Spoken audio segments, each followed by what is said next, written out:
Hello, friends. Welcome to LDS Good Vibes. Just me and Kim. We're going to talk about anything under the sun. How's that, Kim? It's Kahit Kim Jong, wala si Jim. wala si Jim eh. Walang Anyway, Kim we'll Jong catch Jim him probably tomorrow. tomorrow. Very busy. Yeah. Tsaka yung daughter niya had a appendectomy, di ba? Oh, kumusta na kaya yun? Di ko Hindi, nabalitaan. kinumusta ko siya sa nung last Sunday, nagkita kami. Okay. It went, naman, okay naman yung operation. Alam mo yung appendectomy naman, very, na procedure na yan eh. Parang Parang ano na common, lang yan no? siya. Parang minor surgery na lang. Minor na lang. Pero sabi nga nila, mas maganda nga matanggalin na yung mo eh, Yes. appendix. Why don't we shift gear to the political climate, to what's going on in the Philippines? Would that be a good conversation? Why not? And I would like to comment on is it okay ba for members to engage in political discussion Yes. sa multimedia ba? Sa multimedia tawag dyan, yung social media. Social media, yes. Uh, Uh, my initial answer would be why not, right? But there's got to be some kind of, how would I say it, like a parameters or boundaries, or give me words, help me out. Ano kayang parang guidelines ang for us to engage?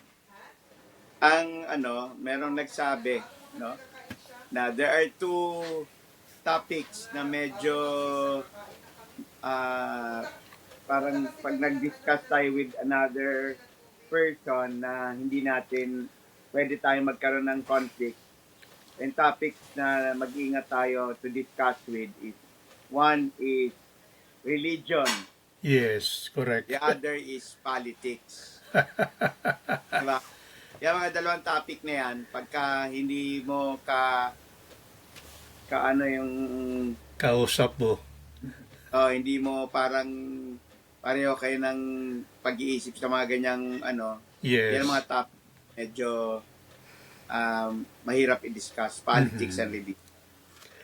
Pero based on your experience, ano kaya ang magandang proposition sa isang very engaged Latter-day Saints na hindi naman siya very offensive, and at the same time, na-remember mo yung quotation na you remember, Yeah. Okay. yeah, you remember that quotation? Ano yun? Paano yung sinabi? For evil to triumph. Ah, lagi tayong ganyan, Jong, para yung mga quotation natin. Ah, tingnan Kinaka- tingnan natin sa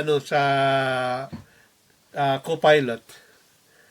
parang for di ba? For bad people to flourish, the only thing that for good people is to do nothing. Parang ganyan Yeah. yun eh. Di ba?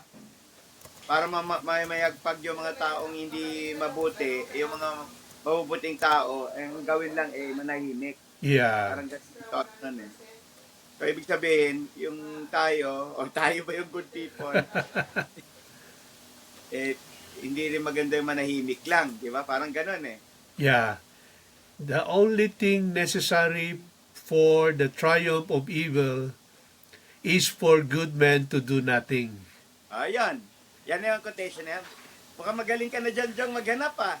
Meron tayong ano dito, yung ChatGPT. It is widely attributed to Edmund Burke.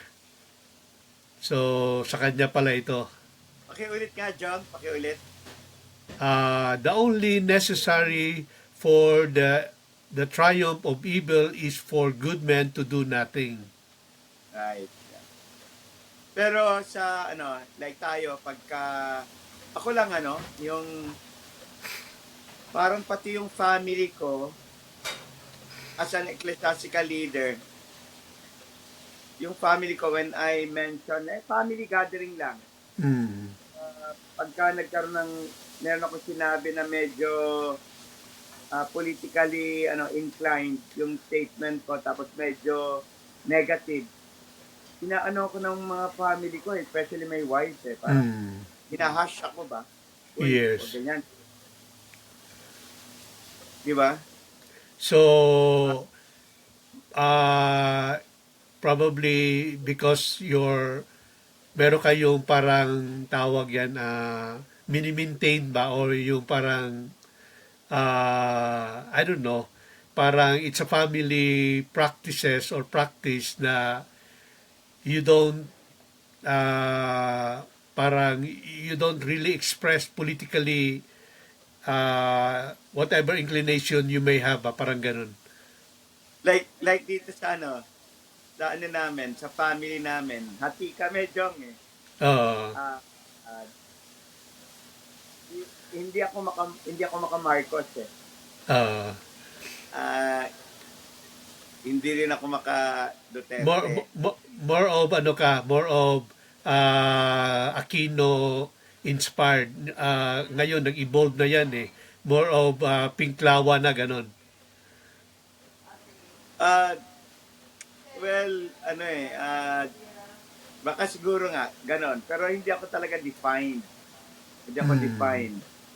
Kasi may mga sinasabi dati si Kiko Pangilinan na hindi ako sumasang-ayon, eh. Hmm. Pinklawan yan siya, no? Yes. During the time Robredo was running, I thought that he was not yet ready Hmm. to be a president. During that time, parang, alam mo naman yung political arena natin, parang sabi nga, snake pit yan, eh. Snake Yes. pit. Na if you are naive, lalamunin ka ng mga ng mga Pero very deep yan. pero having a 6 years experience under the Duterte administration, I think that was enough for for her to run. Kaya na niya dahil at least may ano na siya eh, may feel na siya eh. 'Di ba? Pero she was really, by Duterte. Bili na racket ni Jamie. Oh, wow. Ano 'yan? Anong brand 'yan? Anong brand? Head. Head. Kaya ano 'yan? Alam mo, Pilipino ngayon, merong tennis fever, eh. Yeah, because of Iyala, no? Oo, ang talaga, nag-ano rin, ang ngayon, yung pickleball is really becoming popular in the Philippines. Hmm. But because of Alex Iyala, parang may fan base siya na very aggressive, eh. Oh, yes. Which is good. Kasi from Australia to nagkasunod kasi yung Australia Open at saka yung Dubai, which is ang daming Pilipino doon, ang dami ring Pilipino sa Australia, kaya kahit na sabihin natin yung local natin hindi pa masyadong naka-pick up, pero nagkaroon na rin kayo ng Philippine WTA Open. Right. All Yeah. women, Hmm. Pumunta sila, Kimi and si Jamie, and yung kasi nila si Rihanna. They were able to get an autograph from Alex Iyala. Ganun ba? Oo. Tapos meron pang naka-video pa nung kinunan nila ng autograph sa bola, tennis ball. Uh-huh. Enjoy na enjoy ba sila? Oo, enjoy na enjoy sila, eh. So, Pero umuwi. Pero pagod na pagod sila. They were there 4 hours. okay, yeah. Tag dito. Yung going back to our topic. Yung yung political arena nga. Hmm. Yung kay Robredo na yung under kay Duterte, mukhang siya, na-discriminate kasi siya noon, eh. Yes. Niloloko-loko lang siya ni Duterte na gwapa. Ganun. Pero parang wala masyadong alam sa politika ba? Diba? Yan ang laro ni Duterte eh. Uh, tapos ano parang Pero what made you realize na parang tingin mo hindi siya ready, pero ngayon ready na pala? ngayon kasi ang ano nila, indications nila nung ano para alam mo lumakas sa loob ng Pink Lawan nung si Bam Aquino. Yung nanalo sila. Oo, si Bam Aquino nanalo ng very staggering Oo. votes. So parang merong mga kabataan na pwede na isway. Parang ang nag-vote kay Bam Aquino yung mga mga may a certain age eh. So parang yun ang gagamitin nila na maging Pink Lawan or they're thinking na ito mga Pink Lawan to. Ito mga new generation. Dahil kay So ngayon nabubuhay yan eh. We don't know yet, kumisan yung mga politicians dito sa Philippines, they do not expose themselves because early on pa lang sa time, medyo malayo pa, baka na sila ng tirahin na sila ng tirahin eh. So they're trying to play low. Ang very, ngayon, si Sara Duterte, ang very prominent na nagpapakita na he's running on the 2028. So ano yung comment mo kay sino yung commentator diyan? Si Llamas ba 'yon? Llamas? Si Llamas sa akin, yung parang very entertaining sa akin. Every time na kikinig ko, natatawa ko. Maybe because I'm not a pro-Marcos nor a pro-Duterte, no? Natatawa. Pero for some people, anti-Duterte yan siya. Entertaining lang siya sa akin. Pero yan siya parang leftist yan eh. Parang yan siya parang socialist ba? So yung mga tipong socialist inclined are aligned sa Pinklawan, di ba, ngayon? Hindi ko masyado alam. Pero ngayon kasi parang nabigyan na ng seat ang mga leftist sa sa government eh. Like si Ontiveros ba? Yes. Yan siya, noon rin yan siya eh. Teddy Casino. Diba? Kasi kung titingnan mo sa spectrum ng political natin from extreme right to extreme left, ang left kasi it's more liberal side sila, while ang right is more conservative, right? Agree ka ba niyan? Parang hindi ako masyado whether dito sa Philippines kasi parang walang hindi ko parang ang sa mga ordinaryong tao na kagaya ko, it's yung yung komunista ba ang tagging dito ay yan, komunista yan, not more on whether liberal or conservative eh. So hindi ganun ang parang tawag nito, yung inclination or Oo. Siguro doon sa mga malalalim talaga na mga political analyst or talagang nag-aaral ng yung mga may mga background, educational background yan, ma-define nila yan. Pero for me, ako lang, ang lagi lang ay, komunista yan sila eh. Wala Yun pero ang komunista ngayon are naka-align sa sa more of sa Pinklawan more than the Duterte or the Marcoses. You think so? Yeah, maybe. Pero alam mo naman yung sa politics, no permanent no permanent yan sila. So they will just convenience themselves. Kung saan ang convenient na lang. Right, for example, si Robin Padilla, di ba? Robin Padilla, marami mga criticism sa kanya na he is not smart. Yun ang pinaka-issue na he should not be in a senator because of his intelligence.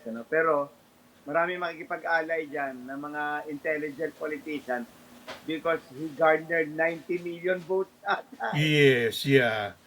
Kasi So, ganun lang yan. So, every time magrarally sila, maraming tao because of Robin Padilla. Pero after that, yung mga ideals nila, wala namang, hindi sa politics ng Pilipinas, hindi inaano yung mga idealisms or mga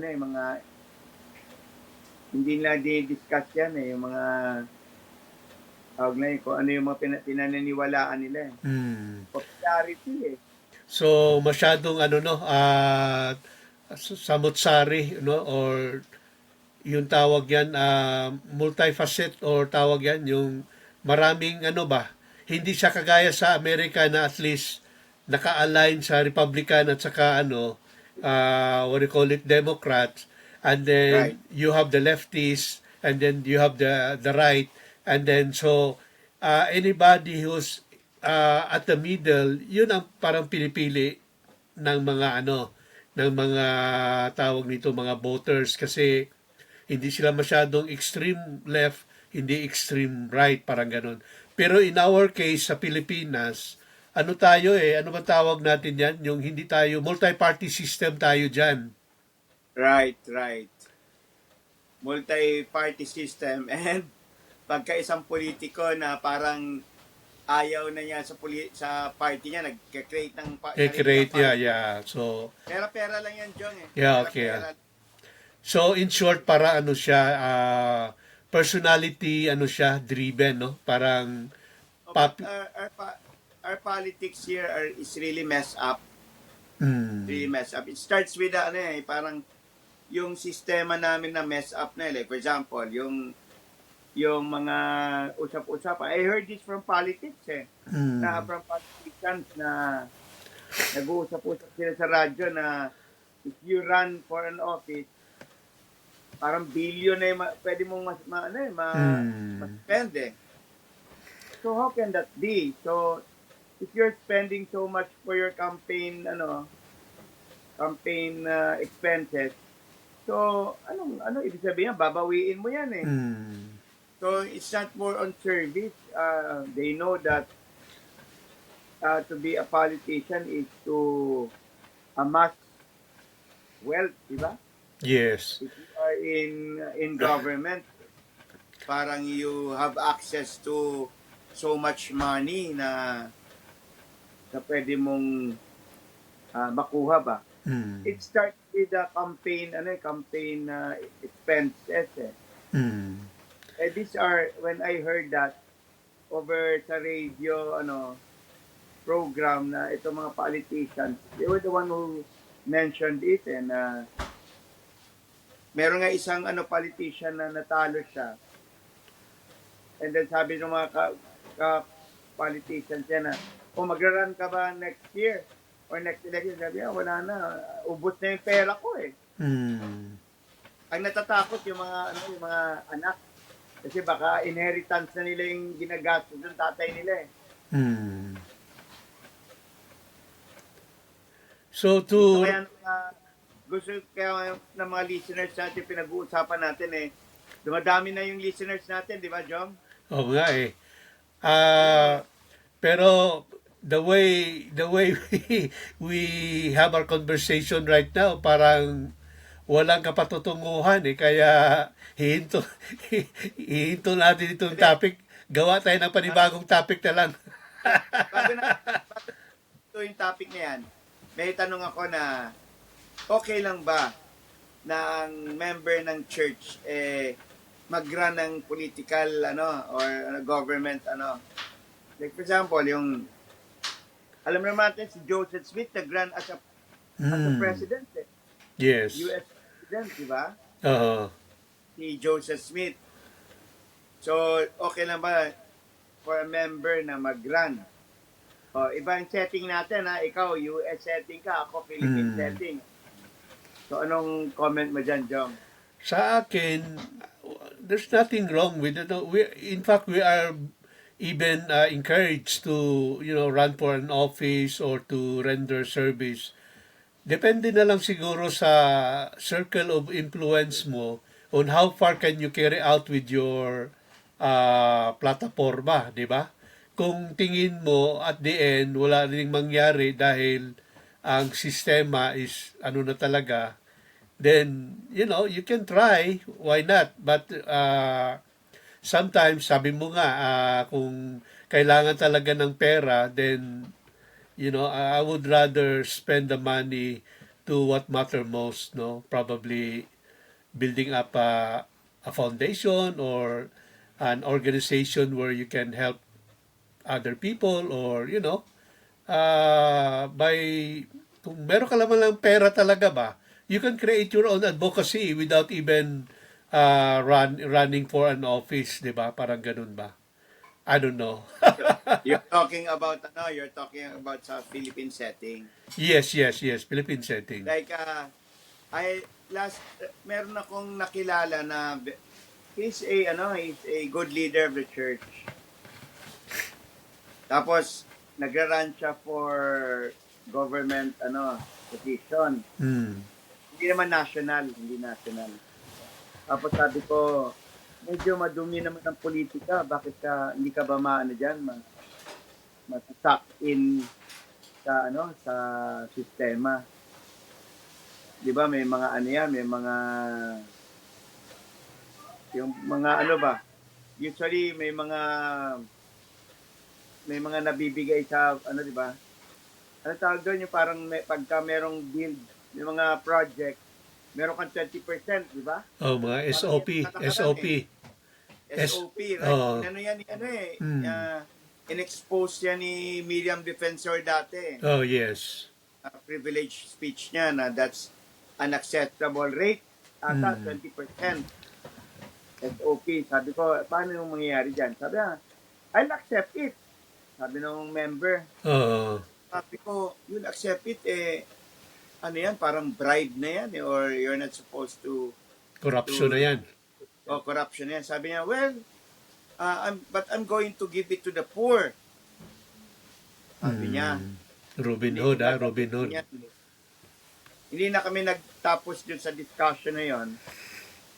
Pero iniisip ko lang na you will start probably that way, no?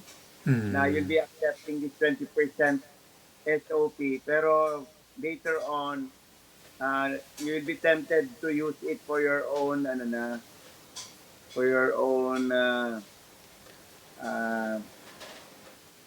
parang lifestyle na. Correct. Parang sabi nga meron ngang isang daughter na papaalam siya sa tatay niya na pumunta sa party, na alam niya yung party na may drinking, may smoking, tapos yung mga activities doon hindi maganda. Sabi nung daughter niya sa tatay niya, member, sabi niya, Dad, alam mo naman, tinuruan mo naman ako, alam ko naman yung mga values ng church, standard ng church. Hindi ako matitempt doon sa party na yon. Maski na sila may gawin na hindi tama, gano'n. Sabi nung tatay, sige, punta ka muna, mag-suot ka muna ng puti. Tapos punta ka doon sa natin, sa ulingan natin ba? Doon sa bar natin na puro uling. Pumunta ka doon. Ayoko, sabi nung anak. Paglabas ko doon, meron akong uling. Kasi nakaputi ako Sabi ng tatay, ganun rin mangyayari sa'yo dyan sa party na yan. Yes. No matter what, meron ka talagang, mauulingan ka talaga.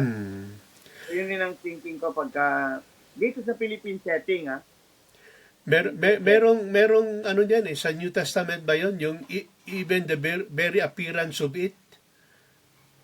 Evil. Even the evil appearance of it ba, so that could be understood as, you really have to avoid those kind of places or substance or anything na that would look you bad ba, parang ganun, or You know, for Right. example, umahawak ka ng tanduay, merong ganun ba? Tama, tama. Di ba? Yung non-alcoholic beverage. Non-alcoholic beverage. Oh, yes. Oh, parang maganda tingnan, 'di ba? O pakinggan. Non-alcoholic beverage eh. Pero the evil appearance Alam mo, of it ba? Parang ganun ba? Pero meron ko ikikwento sa'yo na hindi ko alam kung dapat ko ikwento dito. sige, go ahead. Gusto mo ikwento ko? Ah, Ha? ah. Nung naging mission president ako, di ba? Mm. Sa Cagayan de Oro, may practice yung mga naabutan ko. May practice yung mga missionaries that they will drink non-alcoholic beverage. Mm. Tapos para silang ang setting, parang nagiinuman. May parang mga chips. Tapos iniipon nila yung mga cans na non-alcoholic beverage. So pag titignan mo sila, parang sila nagiinuman. Mm. Pero ang ginagamit nila, ang iniinom nila, non-alcoholic beverage. And I saw pictures sa apartment. There was a time pa nga sa labas ng apartment nila na ganun ang ginagawa nila, na para pag titignan mo talaga from afar, para sila nagiinuman. Mm. Pero not wearing their anymore. On a P-day, sa gabi, before they sleep. Tapos may mga sila, sinahinto ko yun Mm. yung activity na ginawa nila. And then I explained to them, yung appearance of evil yan. Oh, yes. And yung non-alcoholic beverage, I believe that's a design ni Satan yan. Yan yung sa Doctrine and Covenants na yung evil designs of men. Yeah, conspiring men. Yeah, correct. Conspiring men that, pag bata ka pa, yan muna patitikim ng magulang sa'yo. Dito ka muna, diyan ka muna sa non-alcoholic beverage. Hindi muna sa amin. Pero yung taste, pareho yan. Mm. Pero later on, elevate ka na namin dito sa inuman namin. Diyan ka lang muna, parang clinic yan sa basketball pa. Mm. Yung mga hindi pa talagang part ng team, diyan ka muna. And I was really shocked to see that during the time na missionaries were doing it. But in to be fair with those missionaries, they did know that they were doing something that they were not supposed to do. Mm. Kala na fun lang ba? Pero ang pangit talaga tignan Yes. Pero lagi ko nga winawarnan yung mga yung mga anak ko Pag hindi members yung kasama mo, no? Or sometimes members. Kunyari 10 kayo, merong isa talagang maldito dyan Mm. na iingatan nyo na sana ma-influence nyo siya na sa para gumawa ng kung anong mabuti, hindi kayo na-influence ng isang maldito. Mm. Hindi wag na tayo lumayo sa Apostoles ni Jesus Christ. Merong sa olden times, hindi ngayon Mm. merong bigas So every group nyo dyan if you go out, seemingly wholesome activity, merong isa dyan na maldito o maldita na sana ma-influence you to do good rather than kayo ma-influence. Alright, so Ang problema, kung ma-outnumber kayo, mas maraming maldito. Okay. Kwentuhan lang, di Yeah. ba, Jong? good vibes lang, good vibes. Good vibes. Alright, thank you, Kim. Thank you, Jong. Thank you, Jong. See you on our next episode. Bye. Bye.